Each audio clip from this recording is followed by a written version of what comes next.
In today's video, I'll teach you how to use a KFC coupon code. So first of all, what you have to do is launch open any browser of your choice. You can see over here I've opened Google Chrome. Now click on the search bar and type in kfc.com, press enter, or instead of that you can also open the KFC application on your mobile device if you want. Now you can see over here you'll be led to the official website of KFC. So first of all, in order to use the coupon code, you'll have to add the items to bag.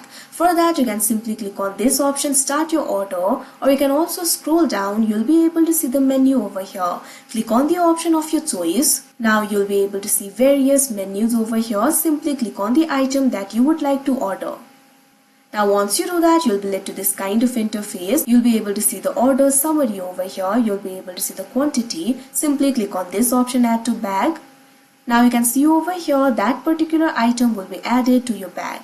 Now over here you'll be able to find the icon for bag. Simply click on it. Now you'll be led to the cart interface. You'll be able to see the order summary over here. Right over here you'll be able to find the option for apply promo code. Click on it. Now you can see over here you'll be able to enter the promo code over here. Simply enter your promo code. After you do that, click on the apply option that you can see on the screen. If your promo code is correct, this promo code will be applied and you'll be able to get the promised discount according to the promo code that you applied. So like this, you'll be able to use it. So that is how you use a KFC coupon code. I hope you found this video helpful. Thank you for watching.